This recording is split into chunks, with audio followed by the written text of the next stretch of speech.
Hello everyone. हज़ारों सालों तक मानवता के इतिहास में हेल्थ रिलेटेड मानव को जो सबसे बड़ा खतरा था वो था ये बीमारियाँ। और आश्चर्य की बात तो ये है कि इनमें से आधी बीमारियों के बारे में आप जानते भी नहीं हैं।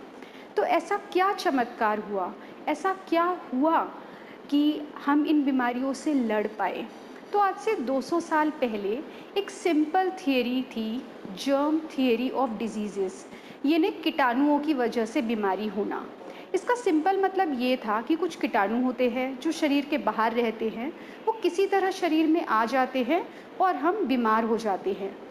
और मॉडर्न हेल्थ केयर ने इस सिंपल थियरी से 3 आधार स्तंभ बनाए, जो कि है सैनिटेशन, वैक्सीनेशन और एंटीबायोटिक्स, यानी स्वच्छता, लसीकरण और ऐसी दवाइयाँ जिनसे ये कीटाणु मर जाते हैं।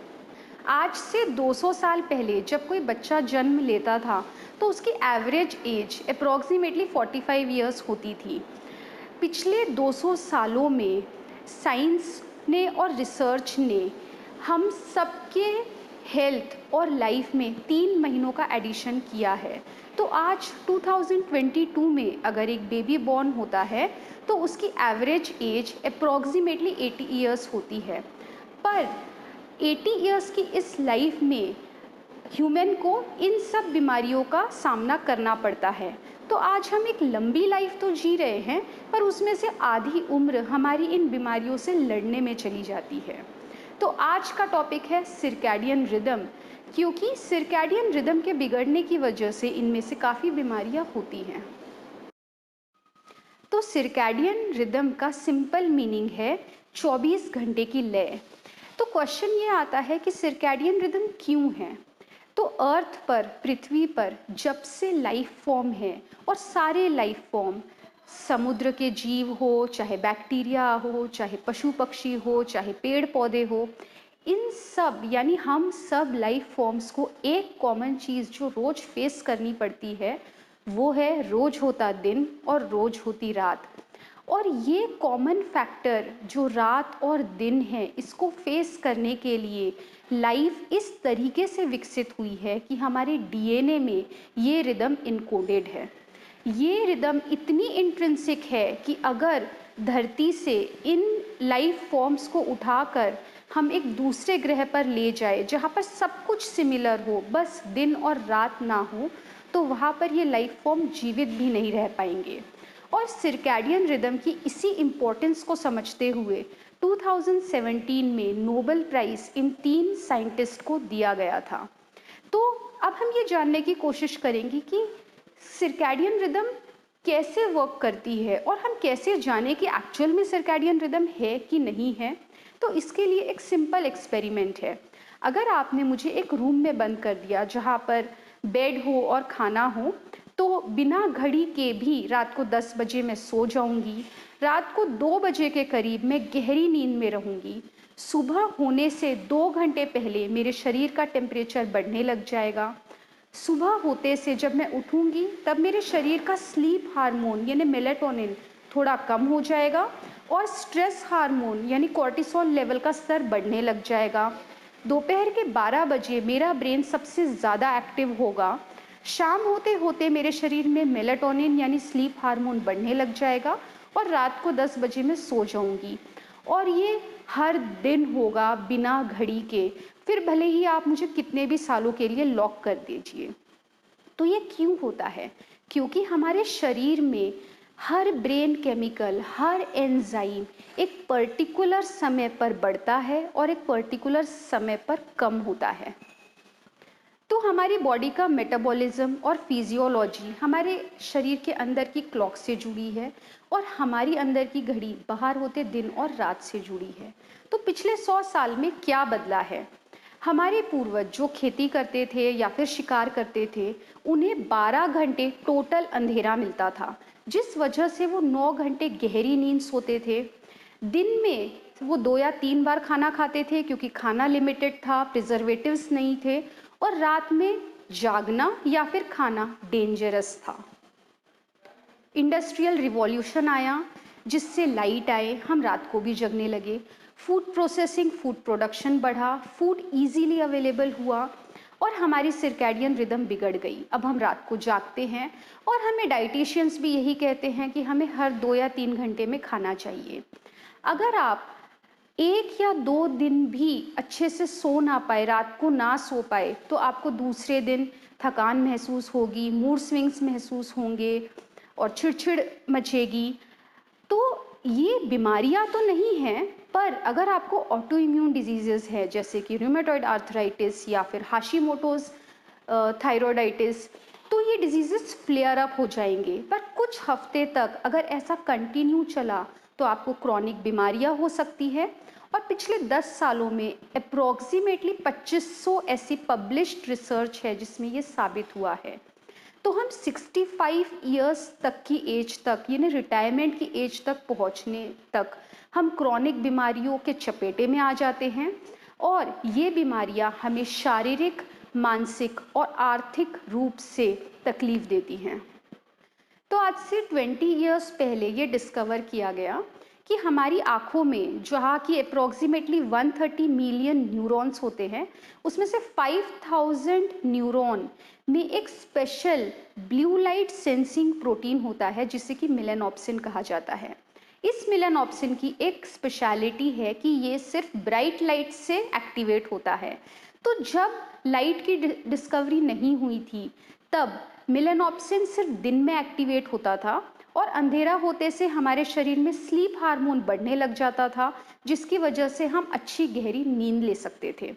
तो मॉडर्न एरा में हम कमरों के अंदर बंद रहते हैं जहाँ 24 घंटे ब्राइट लाइट रहती है, तो ये जो मेलानोप्सिन है ये कंफ्यूज हो जाता है। ये ना ठीक से एक्टिवेट हो पाता है, ना ठीक से डीएक्टिवेट हो पाता है। इस वजह से हमारे शरीर में जो स्लीप हार्मोन है मेलेटोनिन, उसका स्तर अच्छी तरीके से नहीं बढ़ पाता है, जिस वजह से हमारी नींद टूटी हुई रहती है। हम सुबह उठते हैं तो हमको थकान महसूस होती है और अगर ये लंबे समय तक चला तो हमको क्रोनिक बीमारियां भी हो सकती है। तो चलिए देखते हैं रात को इंडिया कैसा दिखता है। आप देख सकते हैं कितनी ब्राइट लाइट है। तो रात को हम क्यों जागते हैं? हम सिर्फ किताबें तो नहीं पढ़ते हैं, हम एंटरटेनमेंट और खाने के लिए भी जागते हैं। तो अगर हम रात में खाना खाते हैं तो क्या होता है, हमारा शरीर एक जेट लैग जैसी सिचुएशन में चले जाता है। यानी आप इमेजिन करिए कि आपके सिटी में जो ट्रैफिक लाइट है वो ऑरेंज लाइट पर स्टक हो जाए तो क्या होगा, क्या खाए, इसके साथ कब खाए, ये एक बहुत इंपॉर्टेंट फैक्टर है हेल्थ से रिलेटेड। तो इसके लिए मैं आपको एक एक्सपेरिमेंट के बारे में बताऊंगी जो कि चूहों पर हुआ था। और ये एक्सपेरिमेंट 4 बार हुआ ताकि इसकी ऑथेंटिसिटी को चेक किया जा सके। इस एक्सपेरिमेंट में 2 चूहों को लिया गया और उनको सेम फूड, सेम न्यूट्रिशन और सेम कैलोरी दी गई। फ़र्क सिर्फ इतना था कि एक चूहे को 10 घंटे में खाना दिया गया, यानी रात को 8 बजे से सुबह 6 बजे तक, और दूसरे चूहे को 15 घंटे खाना दिया गया, रात को 8 बजे से सुबह के 11 बजे तक। 18 हफ्तों के बाद जो चूहा 15 घंटे खाना खा रहा था उसका वज़न बढ़ गया और जो चूहा 10 घंटे खाना खा रहा था उसका वज़न बिल्कुल भी नहीं बढ़ा। इसके बाद जिस चूहे का वज़न बढ़ा था उसे वापस 10 घंटे खाना दिया गया और उसका वज़न कम हो गया। इसे हम इंटरमिटेंट फास्टिंग या टाइम रिस्ट्रिक्टेड ईटिंग भी कहते हैं। इसके बाद सेम एक्सपेरिमेंट ह्यूमंस पर किया गया, जहाँ की ह्यूमंस से पूछा गया कि वो कितने घंटे खाना खाते हैं और उसके बाद उनको कहा गया कि आप सिर्फ 10 घंटे में खाना खाइए। और 16 से 18 हफ्तों के बाद जिन लोगों का वज़न बढ़ा था उनका वज़न कम हो गया। ऐसा न्यूट्रिशनल वर्ल्ड में पहली बार हुआ कि खाना नहीं बदला गया, सिर्फ खाने का समय बदला गया। तो ऐसा क्यों हुआ, ऐसे रिजल्ट्स क्यों आए? क्योंकि इस टेक्निक से पैनक्रियास को आराम मिला, जिसकी वजह से फास्टिंग इंसुलिन लेवल कम हुआ, लिवर को आराम हुआ, जिससे लिवर बेहतर तरीके से काम कर सका। तो अगर हम खाने को यूं ही एक प्लेट में रख दें तो खाना अपने आप को डाइजेस्ट नहीं करता है, वो ऐसे ही पड़ा रहेगा। जब हम खाना खाते हैं तो हमारे शरीर को अप्रोक्सीमेटली 4 से 5 घंटे लगते हैं खाने को डाइजेस्ट करने के लिए। स्टमक एसिड रिलीज करता है, डाइजेस्टिव जूसेस उस खाने को ब्रेक डाउन करते हैं ताकि हम उस खाने को असिमिलेट कर सकें। तो ये कुछ कुकिंग के जैसा है। डाइजेशन एक सिंपल प्रोसेस नहीं है। यानी फॉर एग्जांपल अगर आप घर में खाना बना रहे हैं और एक ही कढ़ाई में बार बार बिना धोए उसमें खाना बनाएंगे तो क्या हालत हो जाएगी। हम रोज पूरे दिन में एक बार जो खाना खाते हैं उसमें ऐसी बहुत सारी चीज़ें हैं जो हमारे शरीर को बिल्कुल भी ज़रूरी नहीं है।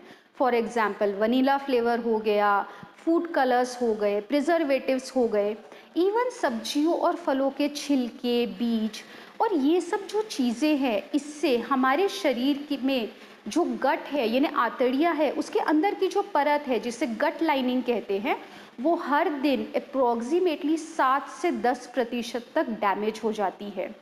तो हमारे शरीर को, हमारे स्टमक को, हमारे आंतड़ियों को रिपेयर, रीसेट और रिजुवेनेट करने के लिए डाउन टाइम चाहिए। तो जब से ह्यूमंस है तब से सर्कैडियन रिदम है, पर हम ह्यूमंस सिर्फ पिछले 10 सालों में उसके बारे में जान पाए हैं। तो मैं आपको कुछ स्टेप्स बताऊंगी जिसको फॉलो करके आप अपनी सर्कैडियन रिदम को रीसेट कर सकते हैं और हेल्दी बन सकते हैं। तो स्टेप नंबर 1 है कि आप पहले ये जानिए कि आप कितने घंटे खा रहे हैं। और खाने से मेरा मतलब है अगर आप सुबह उठ के चाय लेते हैं तो वहाँ से आपको गिनना पड़ेगा। अगर आप सुबह पानी में शहद भी डालकर लेते हैं तो वो भी आपको गिनना पड़ेगा। तो पहला आप क्या खाते हैं वहाँ से लेकर आखिरी सोने से पहले आप आखिरी कब तक खाते हैं वो टाइम को गिनिए। अगर वो टाइम 16 घंटे हैं तो उसे 12 घंटे करने की कोशिश करिए। और 12 घंटे का जो टाइम रिस्ट्रिक्टेड ईटिंग है वो 5 साल से 100 साल तक के हर पर्सन ने करना चाहिए अपनी हेल्थ और इम्यूनिटी को बढ़ाने के लिए। पर अगर आपको क्रॉनिक बीमारियां हैं जैसे डायबिटीज़, प्री डायबिटीज़, हाइपरटेंशन, मोटापा, फैटी लिवर, तो आपने ये जो 12 घंटे का रिस्ट्रिक्शन है इसे 10 घंटे या 8 घंटे लाने की कोशिश करनी चाहिए। दूसरा स्टेप है कि आप कम से कम 7 या 8 घंटे की नींद लें। तीसरा स्टेप, आप सुबह उठते से 1 घंटा पानी छोड़कर कुछ भी ना खाइए।